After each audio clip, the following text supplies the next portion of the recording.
live in Times Square. This is GMA.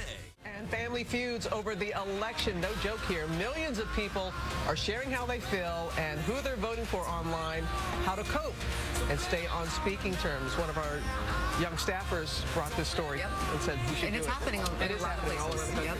All right. On the presidential race and how it's playing out online. We've all seen the tension reflected in our own Facebook feeds. Friends, relatives, even couples divided. And that anger could spill over into real life. One thing, though, we can all agree on, this election is getting personal. I think she should be ashamed of herself. He lives in an alternative reality. The increasingly negative tone of the presidential election isn't just playing out in the political arena, but also among family and friends. My dad and I would basically get into huge rants. So far this year, on Facebook alone, over 100 million people have been sharing their thoughts about the campaign, frequently fueling animosity online. I almost have no filter. That's my problem. Which is exactly what's happened between 25-year-old Democrat Tiana and her Republican parents. I tend to get really upset and really, I think, sad more than anything. I really, at this point, couldn't disagree anymore with my parents. You can't help it when things are hurtful. I've made her cry before, but by saying different things. Their family relationship getting increasingly rocky after both sides refused to dial down their political positions on social media, saying things like, "You disgust me, and I expected better."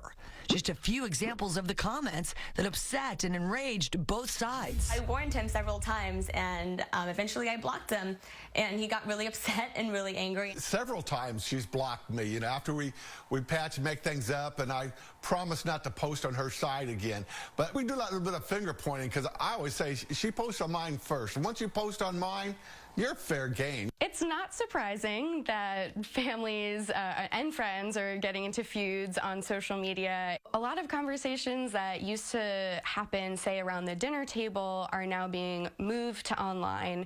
People feel more comfortable talking online. To save their family, they've chosen to work through their differences, so they're still on speaking terms. And they've decided to no longer talk about the elephant or donkey in the room. When push comes to shove, we're still family.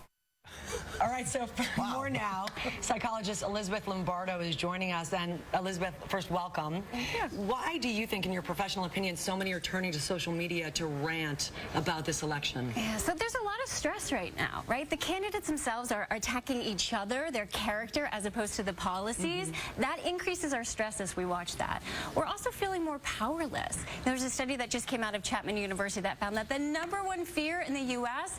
is a corrupt government. So we're feeling powerless. To try to address our stress, to try to have more control, people are going to social media. And they're exhibiting what I call conditional self-worth.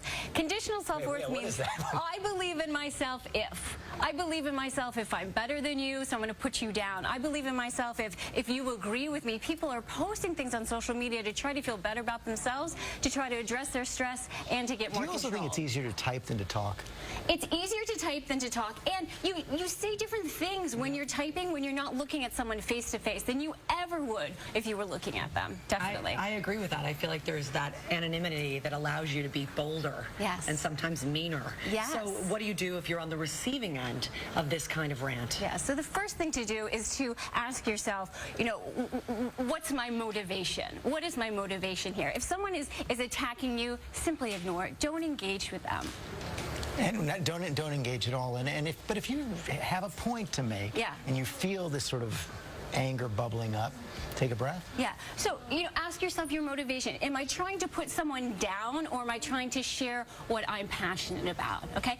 Be civil. If you wouldn't say it in person, don't say it online. This is there forever. Exactly. Yeah. And remember, you know, the more you engage with someone on Facebook, the higher priority they are on your page. Yeah. So don't engage. You can always unfriend. You can always mute on Twitter until after the election. Hard when it's your dad, as we just maybe saw. not block your dad. I don't know. No, but this is real. We have a staffer who said that his family is literally broken apart over this, that it's very divisive. So I think you're right. Take a beat. Be civil. Very, very simple, sage advice. Yeah. And remember that these people who are ranting and raving, it's their own attempt to feel better about themselves. So if you take a step back, you can kind of see it from a psychological perspective. Thanks for coming in today. Great advice.